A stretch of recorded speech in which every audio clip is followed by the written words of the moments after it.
Hello everyone, welcome back to my channel. The development of new exchange centers in Iraq is a key move by Prime Minister Mohammed Shia al-Sudani to strengthen Iraq's monetary system and ensure the integrity of financial practices. For many years, some Iraqi banks operated outside of the regulations set by the Central Bank of Iraq, CBI, which led to significant issues, including financial instability, corruption, and misuse of resources. In an effort to address these issues, Sudani took bold action, shutting down several banks that were not compliant with CBI regulations. This move sent a clear message that the Iraqi government, under Sudani's leadership, is committed to reforming the financial sector and ensuring it operates with transparency and accountability.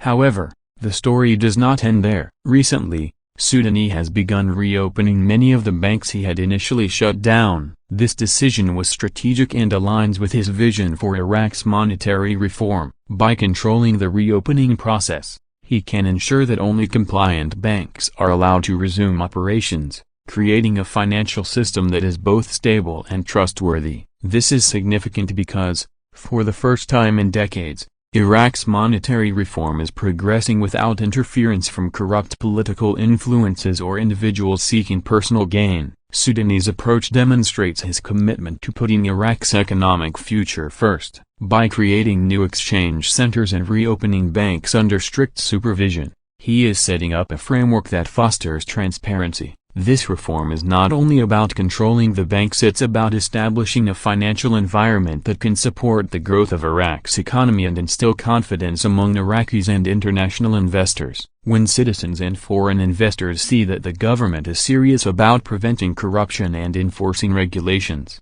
it encourages them to engage more confidently in the economy, leading to greater economic stability and growth.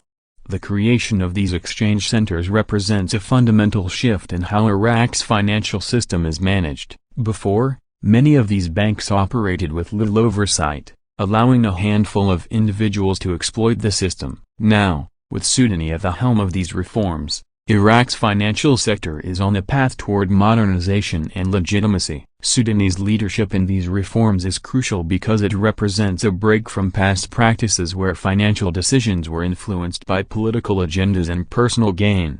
This level of control over Iraq's monetary reform is a game-changer for the country's economic future. By establishing compliant exchange centers and reopening banks under new guidelines, Sudani is laying the foundation for a financial system that operates fairly and efficiently. This approach aims to prevent the financial exploitation that has plagued Iraq in the past, giving Iraqis a banking system they can trust. In summary, Sudani's leadership is reshaping Iraq's financial landscape. By implementing these reforms, he is positioning Iraq as a nation that values economic stability, transparency, and fairness. This approach not only benefits Iraq's citizens but also makes the country more attractive to international investors, who play a crucial role in the country's economic development. Through these efforts, Iraq is moving toward a future where its financial institutions serve the people and contribute to long-term prosperity, free from the corruption that once hindered progress.